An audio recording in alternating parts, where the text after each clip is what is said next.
And welcome to the show. We help you to play miniatures wargaming on a budget. It is I, Commander CheapSkate, and now it's time for an edition of Age of the Realms. This is our Warhammer series of battle reports for Age of Sigmar. This is battle report number 34. I have to apologize for why this kind of may seem kind of different to you guys, and the reason why is because I'm filming on an old laptop that I used about 10 years ago. So if it seems kind of archaic and antiquated, that's pretty much why. So this is a 1,000 point battle that's fought between myself and my friend Smells Like Febreze of the Sylvaneth. I'm taking my Stormcast Eternal Army on this one. So with that being said, ladies and gentlemen, let's go through the army list real quick. Alright, so this is my Lords of Azure Sky. It is a 1,000 point Stormcast Eternal Army. As you can see from this photograph, I'm taking basically a pretty small army. It's about 1,000 points. In the back, I got my Lord Relictor. My Lord Relictor in the back, down the right-hand corner. He's bringing Blessing Weapons. On the left-hand side there, I got my Lord Celestin on Dracoth. He's got Thunder Caller as well as Staunch Defender, as well as a Talisman of Endurance. I'm bringing 3 Prosecutors, 5 Judicators, Armor Shock, Bolt Bows, 10 Liberators, Armor Sigmarite, Warhammers, as well as Shields, and 5 Paladin Retributors, armed with their Grand Hammers. And that's going to do it for this one. As for my opponent, this is the Wild Hunt. As you can see in the left-hand corner, he's got his Tree Lord Ancient. He's also bringing 2 units of Kurnoth Hunters, 3 Kurnoth Hunters apiece. Those 2 units are equipped with Great Bows. He's also got a huge unit of 20 Dryads, as well as a unit of 5 Tree Revenants as well. And that's going to make up the 1,000 point army for my buddy Smells Like Febreze.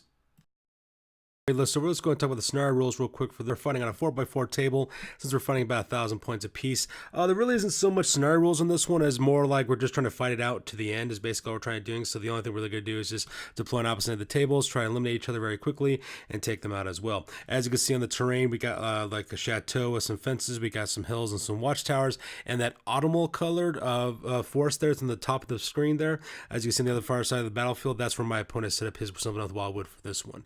And that pretty much makes it the scenario rules for this battle report. So with scenario rules over, we go directly to deployment. As you can see on the right-hand side, I pretty much deployed my forces on the right-hand corner. Kind of went for kind of like a defensive type position. As you can see, I got my long line of Liberators kind of protecting my main lines. Right behind them, I have my Judicators. On the left-hand side there, I have my Lord Celestin on Dracoth watching the left-hand flank of my formation. On the right-hand side, I have my Lord Relictor as well watching the right-hand flank. My 2 other units, my Prosecutors as well as my Paladin Retributors, they're off to the side because I'm going to use the Ride the Lightning ability for those guys to come down later on into the battlefield. So that way I can try to take out my opponent that way. And pretty much that makes it my deployment for this one. And on the other side of the battlefield, of course, is my opponent, Smells Like Febreze. He deploys his Tree Lord Ancient right in the middle of that Sylvaneth Wildwood on the far side of the table. And that's the only thing he's deploying because the rest of his army is waiting along the Spirit Routes because he's going to pop up later on because that's what Sylvaneth do best. So with deployment over, we go directly to my battle plan. Pretty much the idea is that my opponent is a Sylvaneth player, so because of that, he's going to use movement shenanigans and deploy a bunch of Sylvaneth Wildwoods into the empty spaces of this battlefield to kind of take advantage of the situation. So what my goal is my idea is to try to get as quickly as I possibly can into the middle of the battlefield, kind of create like a defensive perimeter around that center part of the battlefield, and hopefully be able to take him out. And by deploying my other hard-hitting units and using their Riding the Lightning ability, I could take out his Sylvaneth Tree Lord, take that guy out, as well as kind of piecemeal his army together, because his Sylvaneth units are very powerful, but at the same time, they have a lot of low wound counts and not very good defense, where my guys have excellent defense, and that's pretty much the plan I'm kind of going for this battle report. So with that being said, ladies and gentlemen, we go directly to the top of turn number 1. And that takes to the top of turn number 1. My buddy Smells Like Febreze stole the initiative on this one, so he will be going first, and that takes us directly to the hero phase. You see, the very first thing that my buddy decides to do is start stunning up some Sylvaneth Wildwoods, because that's what Sylvaneth do. So over there on the right-hand side, he uses his Deep Lore spell attribute. I believe it's called Verdant Blessing, I believe is the name of the spell. That's where you get to deploy another Sylvaneth Wildwood within range for your caster. Since he's got Rhinos Lementary, he gets +2 to cast that spell. So you see on the right-hand side, he creates that little line of Sylvaneth Wildwoods between the 2 hills. They're occupying both the center and right-hand corner of the battlefield on his edge of the terrain. At the same time, he also uses up his ability to summon up Wildwoods on a d6 roll of 4 up, and he also manages to cast that Sylvaneth Wildwoods there on the left-hand side, which is also very powerful for him because Sylvaneth Wildwood gives all kinds of bonuses to his army and adds a bunch of negatives for mine. Right afterwards, he also uses command ability as well to add +1 bravery to every Sylvaneth Wildwood within his, every Sylvaneth unit within 10 inches of this character as well, because that's what. And that pretty much ends up my opponent's phase. He has no reason to move or to shoot at this point or to breed any close combat or any battle shock phases. So because that goes directly to the bottom turn number 1, it goes directly to me. And as you can see in this photo, we go directly to the hero phase. The first thing I do is I activate my Lord Celestant on Dracoth's command ability, Lord of the Hosts. So that way all Stormcast Eternal units within 24 inches of him do not have to take about any panic tests or battle shock tests. That's why he's got that little skull icon right next to him on the left-hand side of him. At the same time, I also said use my Battle Repairs ability for my Royal Relictor and use that for my Sky Shock Bolt guys, so that way they can use their Sky Shock bows to maximum effect if they roll a 6 up. So that's pretty much what I do for the command phase on this one.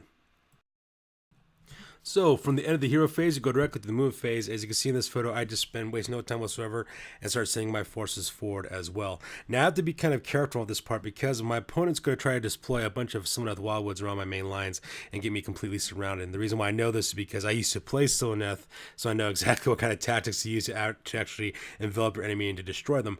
So pretty much what my plan is to have my forces move to that hill that's directly in the middle of the battlefield. From there, I can then deploy my forces into a defensive position so that way we can occupy the high ground, take on anybody that kind of comes my way, and also defeat them that way. So as you can see in the bottom there, I'd basically take all my infantry unit forces and I advance them forward as quickly as I possibly can. I got my Liberators taking point with my characters as well as my Adjudicators taking the rear as well, so that way they can kind of support each other in case anything should just kind of pop up and ambush them. At the same time, I don't know if you can see on the upper right-hand corner, left-hand corner of the screen, I also deploy my Paladin Retributors, making them use the Ride the Lightning ability. So that way they can line right behind that Tree Lord Ancient and start dealing out some damage that way in the charge phase as well as the combat phase. So because my forces advanced, there is no real reason for the shooting phase, so we go directly to the charge phase, and unfortunately, as you can see in this photo, I rolled a 7 for my Paladin Retributors in order to charge. The reason why is because in order to use that Ride the Lightning ability, I have to basically stay outside of 9 inches from my opponent's closest model, so I need to roll a 9 for these guys to make contact with that Tree Lord Ancient, which is kind of devastating for me because now these guys are deployed way off the side of the battlefield, and they're kind of like on their own, and plus I might not be able to hit my opponent's general with these guys because if my opponent's pretty smart, what he'll do is he'll teleport his general away from my Paladin Retributors to a different side of the battlefield, and that basically will just kind of mess me up and, kind of put my guys out of position. So with that disaster out of the way, we go directly to the top of turn number 2, and luckily for me, I do manage to take the initiative on this part, so because that all is not lost, which is actually kind of a good thing for me. So this photo is taken directly after the hero phase. As you can see, I once again use my Lord Celestant's command ability to make sure that none of my Stormcast Eternal guys have to take any bravery tests and battle shock test.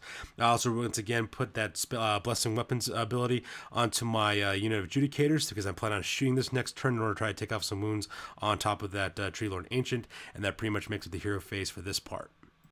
So with the hero phase out of the way, we go directly to the move phase, and as you can see, I just kind of move up my forces just normally up to that base of that hill. For my infantry forces, I don't make them advance or anything like that because, like I said, my plan is to occupy that hill because I know that my opponent's coming to me once he gets me completely surrounded with Sylvaneth Wildwoods. There's no real reason for me to go any further than that. At the same time, as you can see in the back there, I have my Paladin Retributors. They move up closer to the Tree Lord Ancient, so that way they get within charge distance, so that way they can charge in that guy, and hopefully I'll be able to chop that tree down and basically put an end to him. So with the move phase over, we go directly to the shoot. And with that being said, we go directly to the shooting phase, and as you can see, I really have any effect against that Tree Lord Ancient. I only managed to inflict 1 wound with that guy with my shooting abilities because, for whatever reason, the Adjudicators, they're not really good at shooting. I think that's the reason why Games Workshop released those other guys armed with the really long crossbows, because these Adjudicators are not very good in my opinion, and that's kind of tragic because that's the only shooting I have in this army. So anyways, with that being said, I only inflict 1 wound onto the Tree Lord Ancient, and because of that, moved directly to the charge phase. So here's a shot of the charging phase. As you can see, my Paladin Retributors have no problem swarming that Tree Lord Ancient, and hopefully in the combat phase I can chop that Tree Lord down like the tree that he is. Okay, so with that being said, we go directly to the combat phase as well as the battle shock phase. This photo is taken directly afterwards. And as you can see, I do manage to put 3 wounds onto Coadil the Willow Lord, which is my opponent's Tree Lord Ancient. Unfortunately, though, I was just unable to get past his save. He gets bonuses for save because the Sylvaneth Wildwoods makes him have a 2-up save. I do have Rend with my Paladin Retributors, but even then, my opponent's still rolling up on a 3-up. And as you can see in this combat phase, it was absolutely brutal. I lost 3 Paladin Retributors in that combat phase. He just kind of stomped those those guys into oblivion, and I only managed to inflict 3 wounds on this guy. The Tree Lord Ancient still has, I think, what is it, 11, not 11, he has 9 wounds left, so because of this guy is still pretty much a threat, and that was absolutely demoralizing to see how little effect the My Paladin Retributors had against that Tree Lord Ancient, and how deadly Tree Lord Ancients can be in close combat if they decide to do so.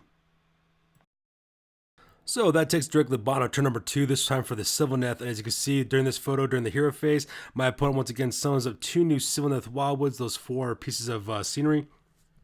That's kind of swept right behind the main lines of my Stormcast Eternals army. Once again, my opponent uses Verdant Blessing spell as well as his commune with this Wildwood type command ability that he has as well. That allows him to summon up new Wildwoods, and so because that he does that real quick. He also uses command ability to also give +1 bravery to all Sylvaneth units within 10 inches of him, because I have a sneaking suspicion that my opponents start to bring the pain by bringing his units down to the table. And this is what I was kind of worried about. I was hoping that my Paladin Retributors could deal with the Tree Lord Ancient and take him out, but I think it was a little too late, and now to deal with the consequences on this part.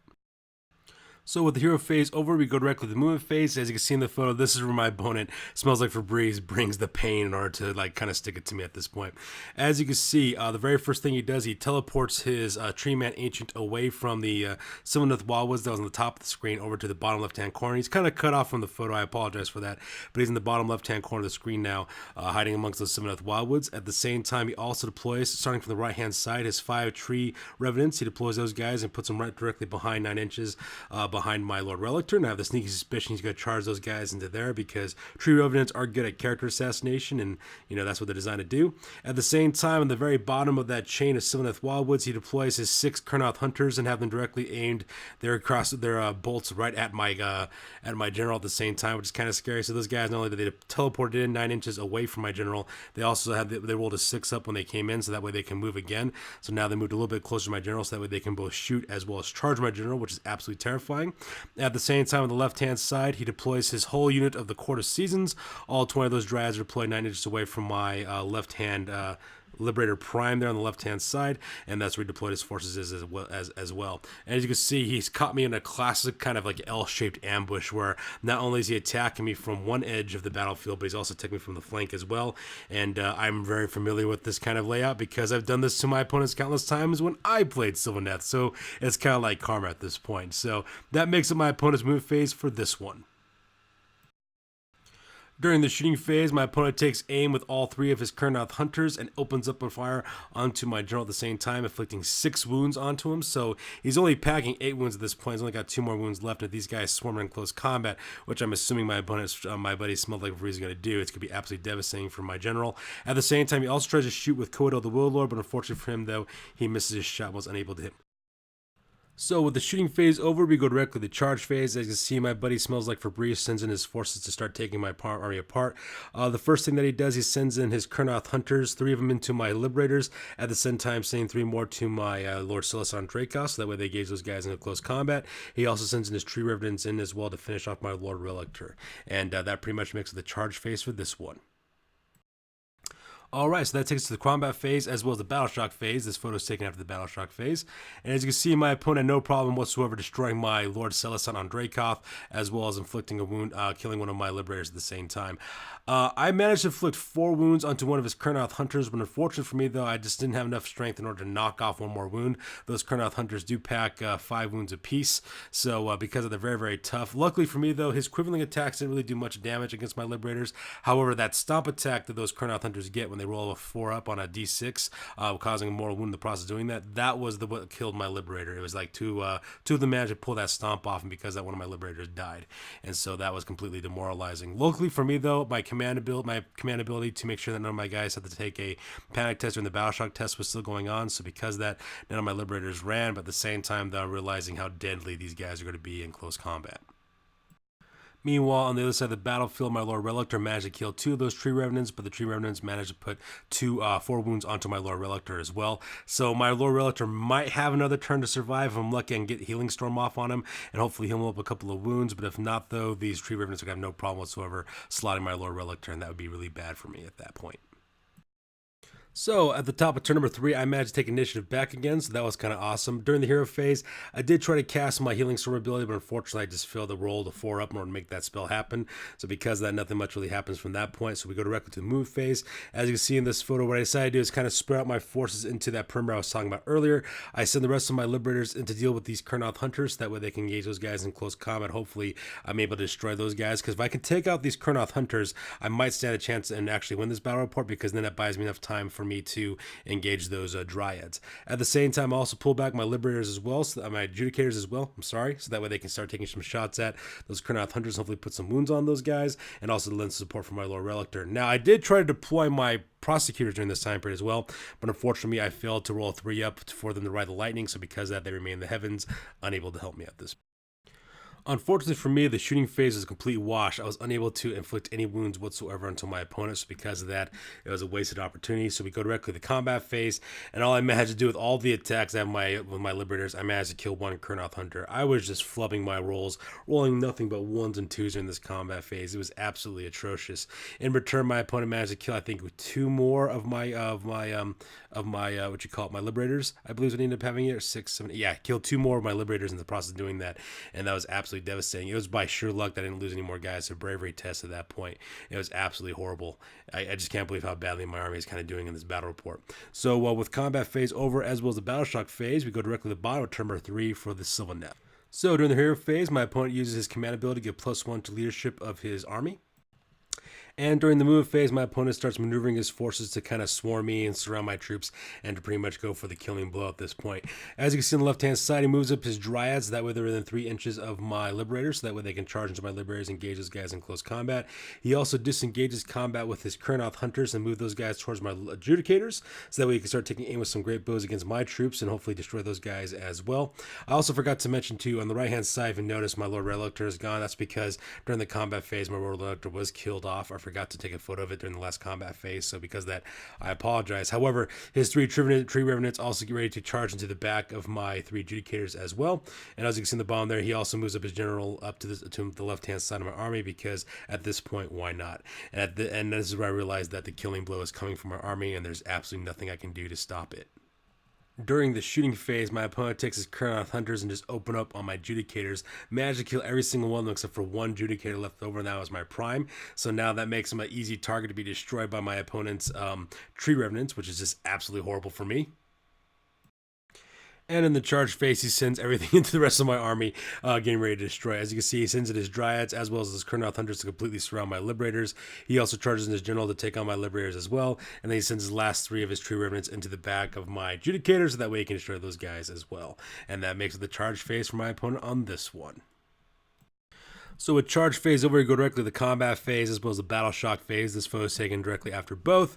And as you can notice, there's a huge void where my liberators used to be at, because my liberators got destroyed to a man. I did manage to kill a handful of my opponent's dryads in the process of doing that, but unfortunately though, it was just a little too late, and those guys just had no problem just destroying the rest of my liberators. At the same time, you notice on the right hand side as well, the tree remnants had no problem killing the last of my adjudicators. And at this point, my army is pretty much toast.